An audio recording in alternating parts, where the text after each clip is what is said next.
Dostlar, salam, здравствуйте. Rus dili asanlıqla öyrən kanalından hər kəsi salamlayıram. Bu dərsdə biz yoxlama işimizi tamamlayacağıq və növbəti dərs artıq yeni dərs olacaq.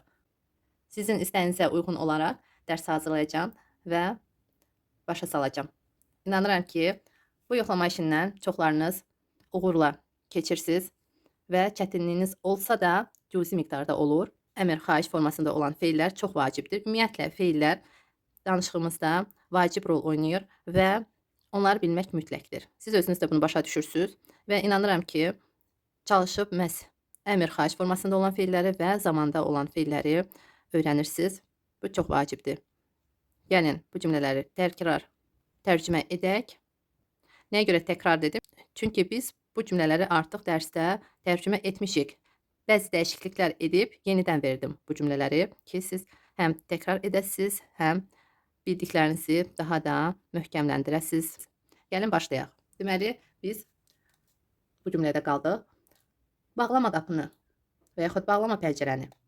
Öncəki dərsdə bağlama gödəkçəni və yaxud bağla gödəkçəni biz dedik. Siz bilirsiniz ki, paltarı nəzərdə tuturuqsa, bağla, bağlama başqa cür tərcümə ediləcək. Amma qapını, pəncərəni nəzərdə tuturuqsa, o zaman bağla, bağlama sözü başqa cür tərcümə ediləcək rus dilində. Bu fərqi bilmək çox vacibdir. Biz bir cür tərcümə edirik ana dilimizdə, bir cür deyirik. Amma rus dilində tam iki fərqli sözdür. Deməli, bağlama qapını. Siz artıq bunu bilirsiniz. Deməli, не закрывай дверь. Или не закрывай окно. Не закрывай dверь. Или не закрывай окно. Qapıya qədər çat və geri qayıt. Qapıya qədər çat, çat necə olacaq?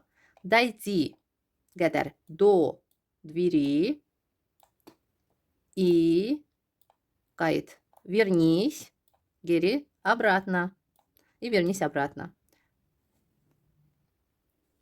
Dойди до двери и вернись обратно. Biz burada əgər qədər sözünü işlədiriksə, sadəcə dver olmayacaq. Məhz до двери. Do двери. Qapıya qədər. Do двери. Burada Y kimi tələffüz ediləcək. O, A kimi. Do двери. Do двери. Do двери. Qapıya qədər. Yanıma yaxınlaş. Yaxınlaş. Necədir dostlar? Yaxınlaş. Подойди. Yanıma. Ко мне. Подойди ко мне.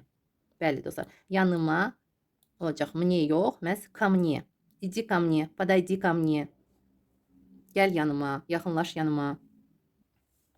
Подойди ко мне. Bir daha yanıma yaxınlaşmayın. Yaxınlaşmayın. Necədir dostlar? Burada cəmdədir, həm də inkardadır. Yaxınlaşmayın. Не подходите. Davam edici forma ilə qurulacaq. Не подойдите yox. Не подходите. Bir daha. Больше ко мне. Не подходите больше ко мне. Bəli dostlar. Burada bu cür tərcümə ediləcək. İndi başa salacağım nəyə görə. Не подходите больше ко мне. Или не подходите ко мне больше.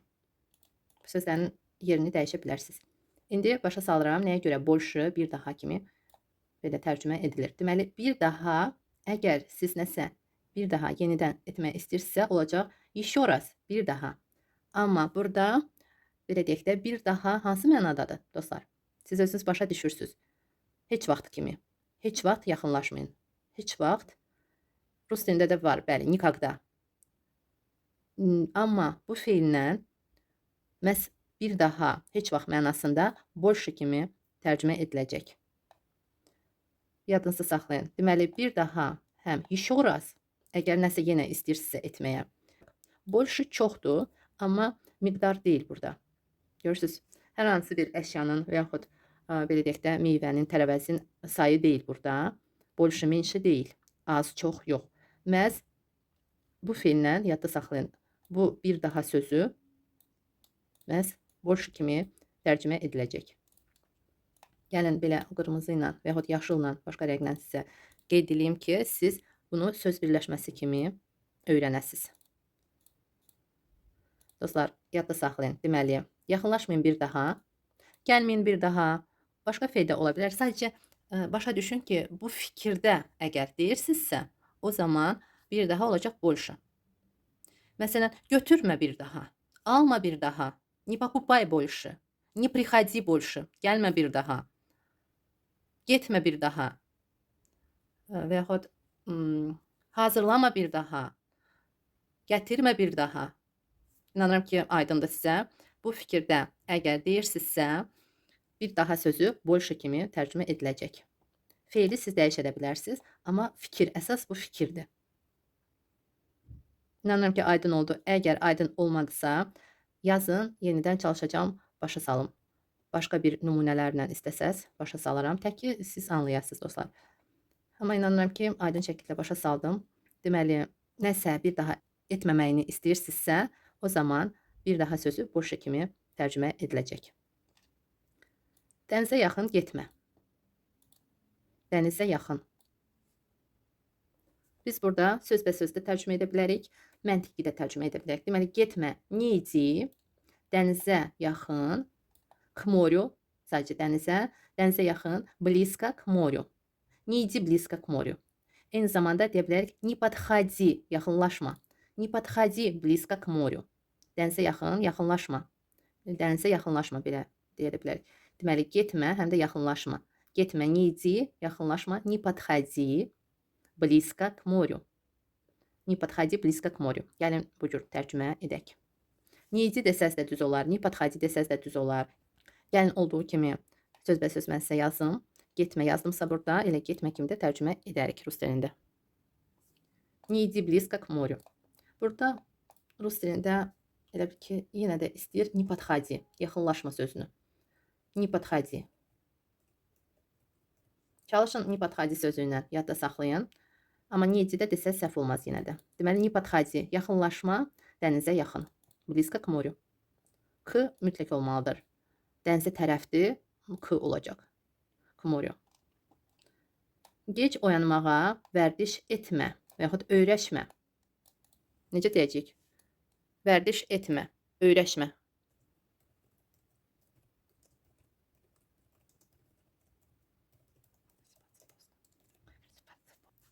Не воспринимай близко к сердцу. Близко yaxın, ürəyinə, к сердцу. К сердцу tez deyilir, к сердцу. Onun sözlərini zarafata qəbul et. Burada da hər hansı bir hadisədirsə, əgər hər hansı bir sözdürsə, qəbul et və yaxud qəbul etmə eyni feillə qurulacaq. Deməli, qəbul et, воспринимай onun sözlərini, его слова в шутку, zarafata, в шутку. Воспринимай его слова в шутку. V-dır, amma F kimi tələffüz edilir. В шутку, в шутку, в шутку. Tez, в шутку. Ondan hədiyyə qəbul etməyin. Burada söz deyil, hər hansı bir hadisə deyil. Əgər əşyadırsa, o zaman qəbul etmə başqa cür olacaq. Etmə, etməyin. Qəbul etmək, deməli, принимать. Принимать feilindən qurulacaq. Necə dostlar? Qəbul etməyin. Не принимайте. Не kimi tələffüz edilir. Не принимайте подарки или подарок ondan от него. Не принимайте подарок от него. Ondan hədiyyə. Hədiyyə qəbul etməyin. Burada Azərbaycan dilində bu cür daha uyğundur. Amma rus dilində cəmdə deyilsə daha uyğundur. Baxın dostlar, gəlin yazım sizin üçün. Не принимайте подарки от него. Nəyə görə rus dilində cəmdədir? Çünki biz öncədən, belə deyək də, xəbərdarlıq edirik ki, hədiyyələri götürməsin. Burada bir neçə nəfər də götürməsinlər. Əgər vermək istəsə hədiyyəni, siz ondan götürməyin. Buna görə də rus dilində cəmdə daha uyğundur. Amma ana dilimizdə təkdədir. Ondan hədiyyə qəbul etməyin. Bu da ümumi deyilir. Görürsüz, ümumi deyilir. Nə vaxtsa versə əgər qəbul etməyin. Rus dilində amma təkdə yox, cəmdə deyilsə daha uyğundur. Yadınızda saxlayın dostlar. Rus dilində əgər ümumiyyətlə deyilirsə, cəmdə deyilsə daha uyğundur. Yalnız göstərişlərə uyğun istifadə edin. İstifadə edin. Necə olacaq? Əgər, baxın dostlar, dərman deyilsə, hər hansı bir, belə deyək də, əşyadır və onun instruksiyasına uyğun olaraq istifadə etmək lazımdırsa, instruksiyada göstərişlər var, ona uyğun biz istifadə etməliksə, o zaman biz istifadə edin deyəcəyik. Necə dostlar? Используйте только, yalnız. По назначению. Göstərişlərə uyğun. По назначению. Используйте только по назначению. Po назначению göstəricilərə uyğun. Əgər vaxtı keçibsə, istifadə etmə, işlətmə. Baxın dostlar, əgər biz produktun srokunu nəzərdə tuturuqsa, bu zaman deyəcəyik не употребляй, не употребляй. Amma başqa sözdə var, işlətmə не используй, не используй. Не используй. Əgər produktdursa və siz demək olar ki, yeməyə qatmaq istəyirdinizsə və görürsünüz ki, vaxtı keçib və sizə deyirlər ki, əgər vaxtı keçibsə, istifadə etmə. İşlətmə mənasındadırsa, не используй. Qəbul etmə mənasındadırsa, не принимай. Əgər, если истек срок годности. Vaxtı keçibsə. Biz годности sözünü deməyə də bilərik. Если истек срок. Sadəcə. Если истек срок. Amma srok годности deyilsə, daha aydın olacaq və cümləniz daha geniş olacaq, qəşəng olacaq. Və siz bilin ki, srok годности məhz vaxt deməkdir. Hər hansı bir produktun və yaxud dərmanın, belə deyək də, vaxtı. Srok годности. Deməli, не принимай, qəbul etmə, не используй, işlətmə. Belə deyək də, istifadə etmə, işlətmə. Nömrəmi qeyd et, yaz mənasında. Qeyd et, necə olacaq dostlar? Yaz sadəcə olacaq напиши, amma qeyd et, запиши. Запиши мой номер. Nömrəmi. Sadəcə nömrəni olacaq номер, amma nömrəmi мой номер. Запиши мой номер. Burada номер telefona da deyə bilərsiniz. Мой мобильный. Əslində Rusiyada mobilный deyirlər. Запиши мой мобильный. Номер telefona yox, məhz mobilный. Gəlin yazın sizin üçün. Запиши мой мобильный. Rusiyada bu cür deyilir. Мой мобильный. Номер telefona yox, məhz mobilный. Amma belə номер telefona da desəz düz olar. Elə номер desəz də sizi başa düşərlər. Ona mesaj yaz. Gələcək. Напиши ona, yəni kişi cinsində götürək. Ему сообщение. Придет. Gələcək zamandadır. Gələcək. Придет. Напиши ему сообщение. Придет. Напиши ему сообщение. Придет. Mənə səsli mesaj göndərin. Göndərin. Отправьте мне səsli, голосовое сообщение. Отправьте мне голосовое сообщение. Отправьте мне голосовое сообщение. Məktəbdən çıxanda mənə yaz. Mənə yaz. Напиши мне çıxanda. Когда выйдешь из школы. Напиши мне, когда выйдешь из школы. Məktəbdən çıxanda mənə yaz. Kitabdan dəftərə köçür. Köçür. Kitabdan dəftərədirsə olacaq перепиши kitabdan из книги в тетрадь. Из книги в тетрадь. Перепиши из книги в тетрадь. Из kitabdan в dəftərə. В tетрадь. Bir-birinizdən köçürməyin. Köçürməyin necədir dostlar? Köçürməyin. Əgər bir-birinizdən olacaq. Не списывайте. Не списывайте. Sadəcə köçürmək, переписывать. Amma bir-birinizdən не списывайте друг у друга. Dost-dostdan yox, məhz bir-birinizdən. Друг у друга. Не списывайте друг у друга. Bir-birinizlə danışmayın. Necədir dostlar? Bunlar siz bilirsiniz. Biz keçmişik, dəfələrlə təkrar etmişik. İnanıram ki, bilirsiniz. Burada artıq bir-birinizdən başqa cür olacaq. Danışmayın. Не разговаривайте. Bir-birinizlə. Друг с другом. Друг с другом. Dost-dostla yox, məhz bir-birinizlə. Не разговаривайте друг с другом. Burada sadəcə danışmayın da demək olar. Не разговаривайте. Друг с другом deməsəz də olar. Artıq başa düşmək olur. Aranızda nəzərdə tutulur da danışmayın.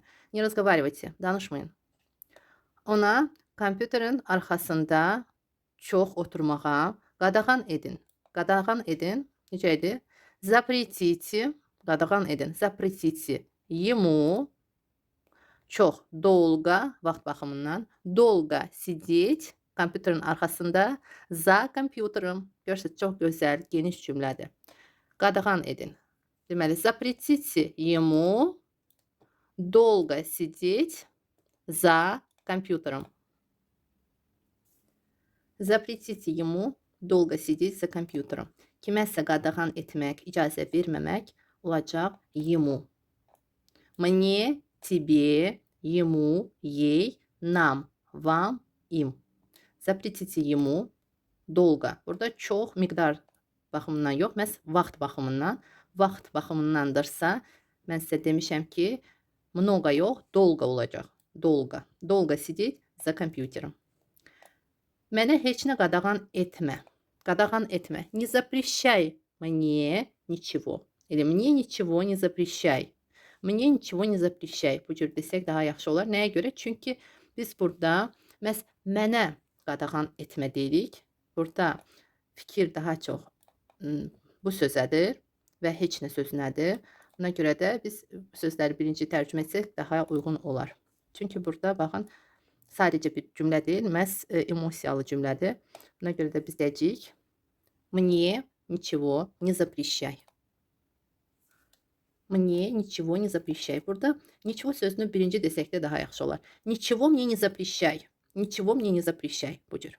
Dostlar, beləliklə biz yoxlama işimizi tamamladıq. Burada həm yoxlama işi idi, həm təkrar idi. Yenidən həmən cümlələri verdim ki, mən sizə biraz geniş verdim, biraz dəyişdim ki, siz həm özünüzü yoxlayasınız, həm təkrar edəsiniz, bildiklərinizi daha yaxşı yadda saxlayasınız. Hər kəsə təşəkkürümü bildirirəm. Növbəti dərs, yeni dərs olacaq. İnanıram ki, dərsləri bəyənirsiniz. Bunu mütləq yazın, mənim üçün xoş olur. Həm də daha da həvəslənirəm mən.